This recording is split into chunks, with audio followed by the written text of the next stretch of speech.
नहीं होती जब तक वो अपनी माजी की चीजों को अपने पेश नजर नहीं रखती। और ये और कौमें हैं जिनका माजी वो रोशन नहीं है। हम तो जब भी माजी की तरफ नजर दौड़ाते हैं तो रोशनी ही रोशनी नजर आती है, बल्कि सारी रोशनी ही माह तैयबा की रोशनी नजर आती है।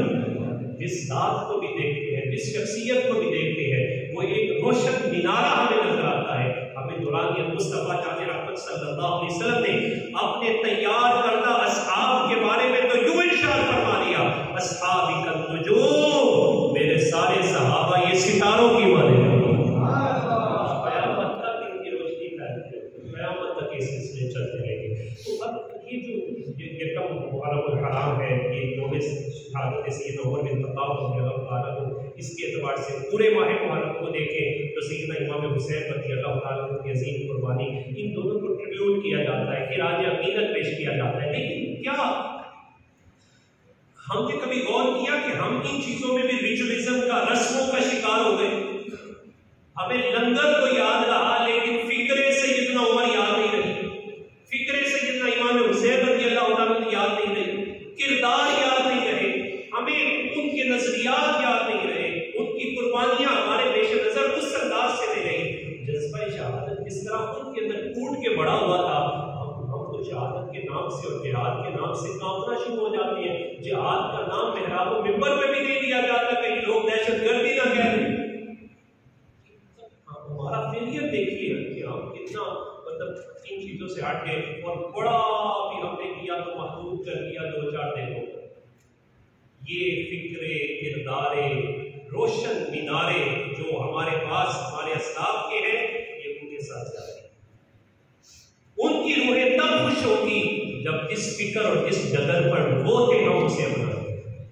सैयदना उमर रज़ियल्लाहु ताला ये यौम है, हम उस पर अगर बात करना चाहें, सैयदना इमाम हुसैन रज़ियल्लाहु ताला, हमने इसी वजह से आज के इस दिन में ये सोचा कि ये दिन चूँकि 9.5 भी है, और 9.5 का दिन इस वजह से भी होता है कि सेल्फ अकाउंटेबिलिटी, अपना मुहासबा करना चाहिए कि माजी में मेरे 30, 40, 50, 60 साल जो गुजरे हैं, तो इन 60 सालों में बहैसियत मुसलमान मैंने दीन के लिए क्या किया है, मेरी कितनी कंट्रीब्यूशन है दीन के लिए।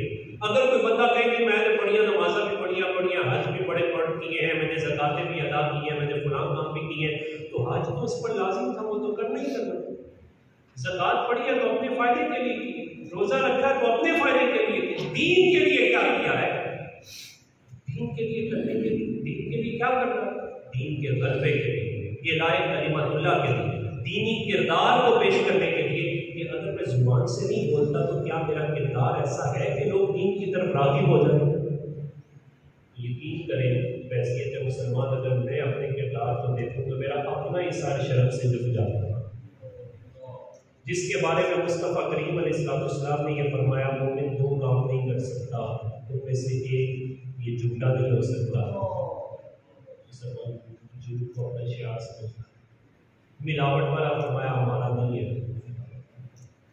नबी अलैहिस्सलाम ने कहा, जिहाद की लड़ाइयों में क़यामत तक मोमिन जिहाद नहीं छोड़ेगा, जिहाद से मेरा ओवरऑल अगर हम करैक्टर के एतबार से देखें तो हम करैक्टर लेस हो चुके हैं। यानी इस्लामिक करैक्टर जिसके हमें मॉडल बनना चाहिए था, हम उसके मॉडल नहीं है। लिहाजा थोड़ा सा आज हम ये मुहासबा भी करते हैं, आहत भी करते हैं, बड़ी जिंदगी गुजर ली, बड़े हमने काम भी कर लिए, बड़ी प्लानिंग्स भी कर दी।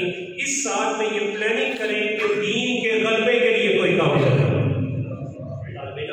डॉक्टर बनना चाहता है, बने, जरूर बने, हमारी ढेरों दुआएं, अल्लाह ताला उससे दुनिया का सबसे बड़ा डॉक्टर बनाए।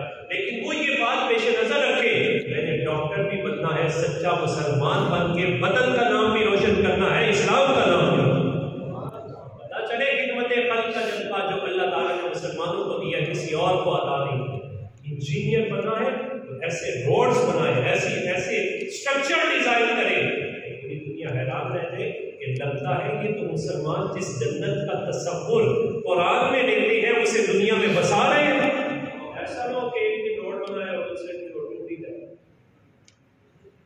जो बनना चाहते हैं, दीन का आलिम बनना चाहते हैं, दीन का तालिब इल्म बनना चाहते हैं, तो मुझे भी अपना किरदार ऐसा ही रखना चाहिए कि उस किरदार पर किसी की तिगली न होने पाए, उसकी वजह से कोई दीन को कोई बात ना करे। तो ये सारे लोग में थोड़ा सा जिस फील्ड में आप बैठे हुए हैं उस फील्ड में सिर्फ अपनी जात को समझ के मत बैठिए, वहां अपने इस्लाम को समझ के बैठिए। आप में से हर एक बंदा वो इस्लाम का नुमाइंदा है, आपने इस्लाम को प्रेजेंट करना है। आपके अंदर ये तहरीक होनी चाहिए, ये मोटिवेशन पहले दिन हम आपको दिला रहे हैं। जनाब जब आपके सामने कोई बंदा आए वो कहे जनाब ये होता है मुसलमान, देखिए ये तब्दील बदलू अनफुसकुम बदल आम, साल तो बदल रहा है जनाब, साल भी तो बदल के देखिए, साल तो बदलते बंदे बदले तो फिर कमाल होता है। तो इस साल में ये बात कीजिए, गलबा दीन के लिए अपने किरदार को डेवलप कीजिए इस्लामी सांचे में। और इस्लामी सांचे में हमारे पास ढेरों मॉडल मौजूद है कि हमारे आका मौला सल्लल्लाहु अलैहि वसल्लम ने खुलफाए राशिदीन हो, अपने असहाब हो, अपने बैत हो, तो उनकी इतनी खूबसूरत तरबियत की है, अपने तो रहे अपने पराए के ऊपर उंगली नहीं उठा सके। तो पर ये बात नहीं कहता, तो कहता ये वो जो क्रिटिकल एनालिसिस करते हैं, तज्जियात पेश करते हैं, उन्होंने कहा अगर एक उम्र दुनिया में और हो जाता तो पूरी दुनिया में इस्लाम ही इस्लाम हो जाता।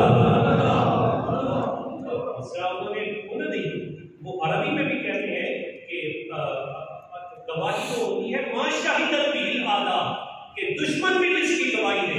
दुश्मन ने कहा जनाब इमाम हुसैन किरदार छोड़ के चले गए हैं, वक्त के किसी करबला में यजीद बिन अपने नहीं पाएगा। जब भी कोई यजीद बन के करबला सजाएगा तो हुसैनी फिक्र वाला मैदान में खड़ा होगा। ये कुफर कह रहा है, ये वो जो हमारे दुश्मन एंटी इस्लाम कुव्वतें हैं, इस वजह से हमारा पास तो इतना रोशन है। तो गलबा दीन के लिए प्लानिंग कीजिए और सोचिए मेरा कंट्रीब्यूशन क्या है। मैं यहाँ की बात भी हाईलाइट करना चाहूँगा, हमारा कंट्रीब्यूशन क्या है। इस्लामोफोबिया हमारे घरों तक पहुँच गया, हम उसे नहीं रोक सके।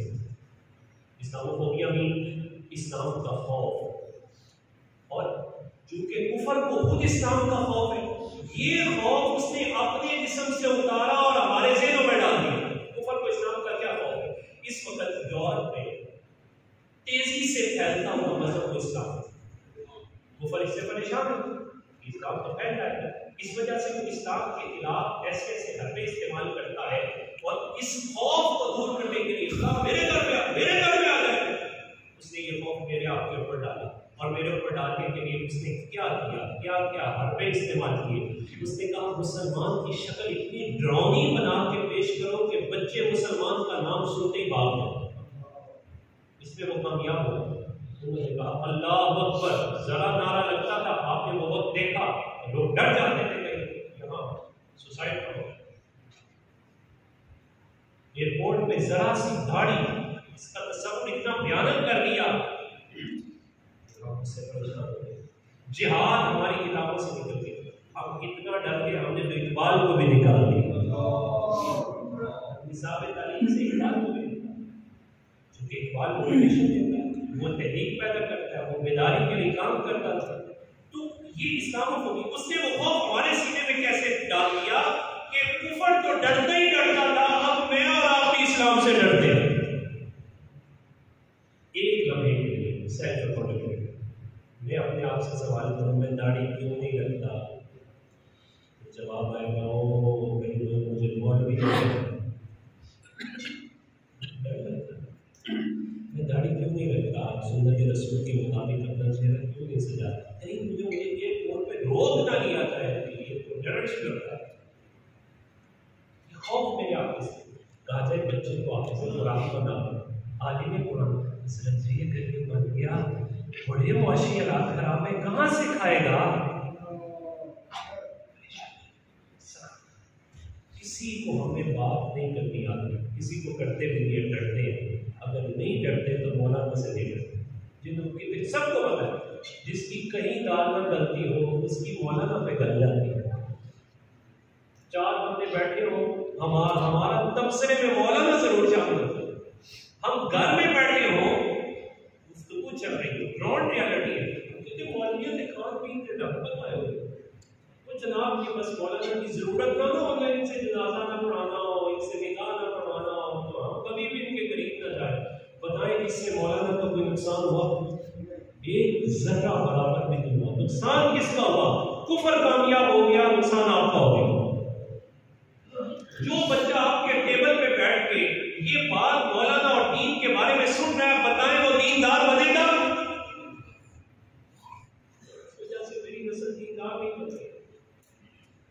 जब आपने घर बैठ के नमाज के बारे में ये बात कर दी, कोई गल नहीं, कार भी हो जाती है, इसमें कोई बात नहीं, लेकिन आप अपना वे ऑफ लैंग्वेज देखिए क्या है। आप नमाज की अहमियत को कम कर रहे हैं। बच्चा समझेगा अच्छा कार भी हो जाती है, मतलब नाम भी वही देखेगी घर नमाजी नौजवान नस्ल नहीं आ रही। तो बताएं कुफर कामयाब हुआ कि ना हुआ? वो जो कुफर खुद डरता था, उसने वो डर मेरे और आपके सीने में पैदा कर इतना डरा दिया उसने कहा जे तुसी सूद छड़ दिता ते बचना कुछ नहीं। हमने भी कहा नहीं, असी तो डिफॉल्ट हो गए थे। वो अपर लेवल तक मतलब हमारी सोच इतनी गुलामाना होगी, हमारी एक कैफियत होगी। तो वेरी हम्बली रिक्वेस्ट हुआ, आप तमाम से ये दरख्वास्त है, कुफर की साजिश को तोड़ना सिर्फ मौलाना मेहराब मेंबर का काम नहीं, ये तो सिर्फ डायरेक्शन दे सकता है, अपने आप को बदल सकता है, बाकी डायरेक्शन पर अमल करना ये हम सबकी जिम्मेदारी है। कुफर के इस दौर को तोड़िए। सिर्फ उसने यहां तक बात नहीं रखी, आप जरा थोड़ा सा और ऊपर चले जाए। कुफर को मालूम था कि कुरान मजीद फुरकान नबी से हम सारे बड़ी मोहब्बत करते हैं, उसने इस मोहब्बत में हमें सेंसलेस करने के लिए आज से 20 साल पहले चले जाए। कभी इसने सोचा भी था कि तो कुरान पाक को एक हाथ में ऐसे पकड़ के जाएगा? कभी किसने सोचा भी था कि वो कुरान पाक को अपना सराहना बना ले? कभी किसने सोचा ही था कि जिधर कुरान पाक को उधर टांगे कर दे? ये जो बुजुर्ग यहाँ तशरीफ पर बाद में आप बेशक इनसे पूछ लीजिएगा, अगर कहीं कुरान पाक खुला होता, बुजुर्ग बूढ़ी या बुढ़िया खवातीन पढ़ रही होती, कोई उधर टांग करता, वो जलाल का सामने करता, मुझे तो पता नहीं कुरान है। बेटा स्कूल ना जाए नहीं टेंशन होती थी, सुबह कारी साहब को ना जाए तो माँ बाप परेशान हो जाते हैं। ये आपके सीनों में जो दीन की मोहब्बत है, सलाम पेश करें अपने आबाद को, लाखों करोड़ों सलाम है। उन्होंने ये अदब के जरिए मोहब्बत डाली, इम्तिहान दे रहा हुआ है कि कुफर को मोहब्बत निकाल रहा है। हम बचा भी पाते हैं कि नहीं पाते? हम नहीं बचा पाए। हमारे यहाँ 21 साल का बड़ा प्यार है। हम ये समझते हैं जनाब ऑक्सफोर्ड की बात होनी चाहिए, बीकन की बात होनी चाहिए, लेकिन दीन की बात हो तो हम परेशान हो जाते हैं, बल्कि खिसक जाते हैं। तो ये थोड़ा सा सेंसलेस किया उसने कुरान के बारे में, और बातें आगे बढ़ी। क्योंकि कुफर को ये मालूम था रब ताला ने जो इन्हें किताब अता फरमाई हुई है, समझ आए या ना आए, इसके अंदर असर बड़ा रखा हुआ है। ये इस्लामोफोबिया कोई नई बात नहीं है। ज़माना रिसालत आप सल्लल्लाहु अलैहि वसल्लम में जब नबी अलैहिस्सलाम ने कुरान पढ़ना शुरू किया, कुफर डर गया, उसने कहा भाई कुरान नहीं सुनने देना किसी को।